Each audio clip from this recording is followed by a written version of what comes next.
PP Shukla ji, मैं आपसे एक बात ये पूछना चाहता हूँ। मेरा एक सवाल है कि जो देश में अंधविश्वास इस तरह से फैला हुआ है, तो ये अंधविश्वासों के विरुद्ध आप क्या चाहते हैं?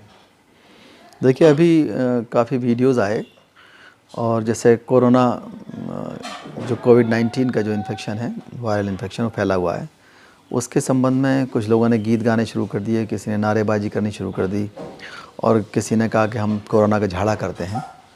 तो उस तरह अंधविश्वासों को एक ठगी का माध्यम बनाते हैं लोग बाग। ये अनपढ़ लोगों को और अच्छा तरह शिकार बनाते हैं।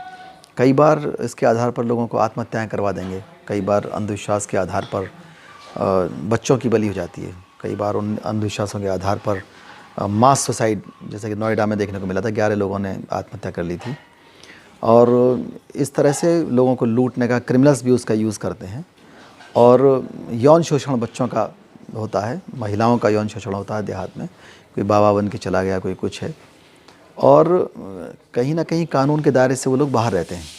महाराष्ट्र में तो एक बिल भी पास हुआ था, एंटी मैजिक एक्ट वगैरह। और निश्चित रूप से एक वो चाहिए इसके लिए कि एक स्पष्ट कानून हो कि अंधविश्वासों को ठगी की तरह से लिया जाए, ठगी के मुकदमे हों तो अंधविश्वास फैलाने में लोग डरेंगे। और अभी तक यह है कि लोग ये मानते हैं कि अंधविश्वास जो फैला रहा है वो कोई धार्मिकता का आवरण ओढ़े हुए है, तो उसको एक कवच मिल जाता है और लोग उसे क्षमा कर देते हैं। लेकिन जो लॉस है पूरे देश के अंदर बहुत ज़्यादा होता है और लोग भ्रमित होते हैं। उस भ्रम के कारण अफवाहें फैलती हैं बहुत बड़ी बड़ी। जो हमारा साइंटिफिक टेम्परामेंट है, वो साइंटिफिक टेम्परामेंट कम होता है। अभी कुछ दिनों पहले को फाउंडर हैं इन्फोसिस के, उनका ये नारायण मूर्ति जी का कहना था कि हमारे देश के अंदर 60-70 सालों के अंदर कोई साइंटिस्ट पैदा नहीं हुआ जो पूरे दुनिया के अंदर नाम कमा सके या हाउस होल्ड नेम बन सके। उसकी जो खोज है उसकी वजह यही है कि हमारे जो सोचने वाले और वैज्ञानिक हैं वो उनकी संख्या बहुत कम है। अगर अंधविश्वास ख़त्म हो जाएंगे तो सोचने समझने वाले लोग और पढ़ने लिखने वाले लोग बाग वो वैज्ञानिक सोच वाले होंगे। वो ये नहीं सोचेंगे जो कोई चीज़ दिखाई दे रही है ये ऐसे ही इसकी रचना हो गई है। वो विकासवादी हो जाएंगे और सोचेंगे कि कार्य कारण सिद्धांत में विश्वास करके हम साइंटिफिक टेम्परामेंट को बढ़ाएं। उसी तरह से जब बचपन से ही सोचने लगता है आदमी साइंस के बारे में और कार्य कारण सिद्धांत के बारे में, तो बड़े होते होते वो कुछ ना कुछ कंसेप्ट अपना मीनिंगफुल दे करके जाएगा और एक साइंटिस्ट बन सकता है वो। लेकिन जो आदमी बचपन से ये सीखा हुआ हो कि हाँ चंदा मामा है और इस तरह की चीज़ें हैं, वो चंदा पे पहुंचने के चक्कर में नहीं रहेगा। वो कहेगा बस चंदा मामा मान करके छोड़ दिया, गंगा को माता मान के छोड़ दिया। और वो सोचेगा नहीं कि गंगा को साफ़ करना है या चंद्रमा तक पहुंचा भी जा सकता है।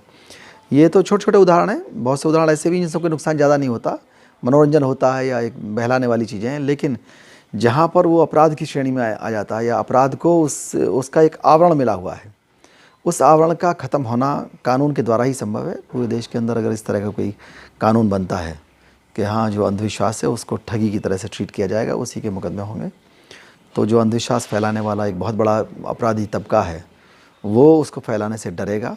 और हमारा जो एनर्जी का नुकसान है, अंधविश्वासों में बहुत बड़ी एनर्जी, बहुत बड़ा जो संसाधन है और बहुत समय बीतता है। अगर हम ये समय वहाँ से बचा करके प्लानिंग में लगा दें, इनोवेशन में लगा दें, इन्वेंशन में लगा दें, डिस्कवरी में लगा दें, भ्रमण में लगा दें, तो ये एक पॉजिटिव प्लानिंग है, कंस्ट्रक्टिव काम है। लेकिन ये है कि हम उसको बहुत ज़्यादा अपने सुपरस्टिशंस में, अपने उन ट्रेडिशंस में जहाँ आज ऑब्सोलीट हो गई हैं, जिनका कोई फ़ायदा नहीं है, कई बार उनका नुकसान ज़्यादा है, उनमें अपना धार्मिकता अलग चीज़ है, लेकिन धर्मांधता, अंधविश्वास जो मानवता का नुकसान कर रही है, जो हमारे देश का नुकसान कर रही है, समाज का नुकसान कर रही है, जो हमारे बच्चों को बीमार कर रही है, इस तरह के जो अंधविश्वास हैं उनके खिलाफ़ बहुत कड़ा कानून बनाया जाना चाहिए ताकि किसी भी तरह से हम एक वैज्ञानिक सोच पर चलने वाले भारत का निर्माण कर सकें।